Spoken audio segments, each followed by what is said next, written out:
This exhibition was about us looking at some different stories of the Second World War on Tyneside, kind of reconsidering what life would have been like during that time and who was actually involved in war service on the home front.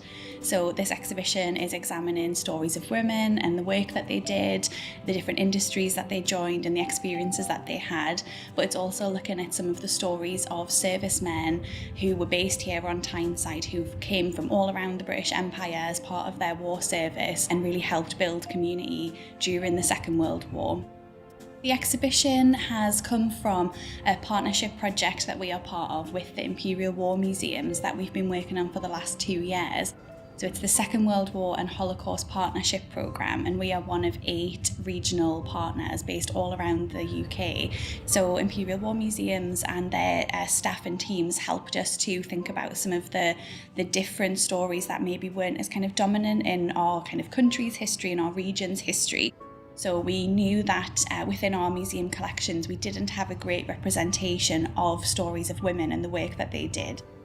We know that women's stories often aren't told with a lot of the military history in this country, and that is changing now, that we are able to find out what women did during that time and the service that they contributed to their country, but also to their local communities as well, and thinking about how women's lives so rapidly changed in that time period.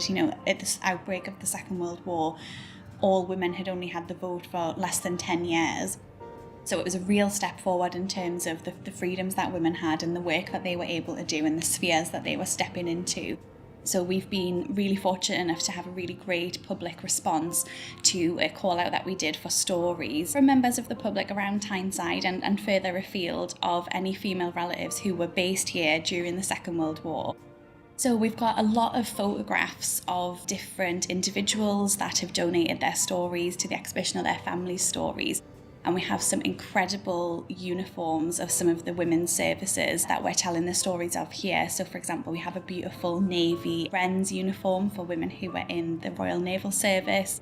We also have some beautiful dungarees that were from the Women's Timber Corps and the Women's Land Army. So we're really excited to be able to get some of these costume items out that we don't normally have on display to be able to share those stories. One of the most amazing stories that we've got is a story that has travelled all the way from Australia to be with us in the Discovery Museum collections now, of a woman named Maureen and her mum who was named Mary, and it's all about their experiences of the Second World War. Mary working on the buses and the trams as a clippy, and Maureen joining the Women's Land Army, and we've been really lucky enough to have Maureen's hat badge from the Land Army donated to us as well.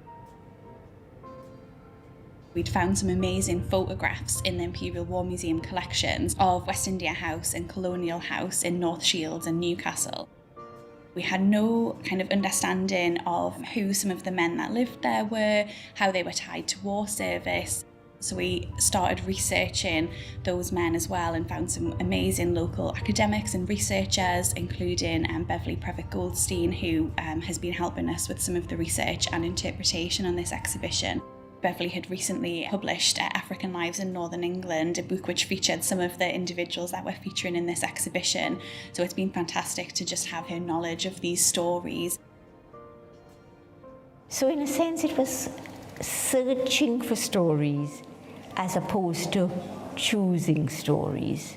And that's unfortunate, but I think that's the reality. It was actually very difficult to serve. It wasn't a lack of will or commitment or even volunteering. It was just part of the attitudes and the calabar. So for me, it was important that people who are descended or who have links know that we have contributed, we have served as much as possible, as much as we are allowed to. I think one of my favorites is Minto, because he gave his energy, his time, every minute of his day to bringing together very diverse communities from the African continent and very diverse communities from the Caribbean islands who perhaps had never related with each other, because in colonial times everything came through Britain. There was very little effort between the countries, between the peoples locally.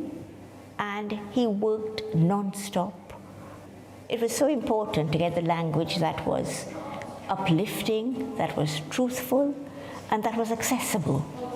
So we took time to get it, I hope, right as is possible. My favourite moment has been seeing kind of the design come together and how people will be able to walk through the space and view all of these personal stories. It's been really amazing, and it's just so nice to see these people that we've kind of grown used to as we've been researching have their moment in the spotlight.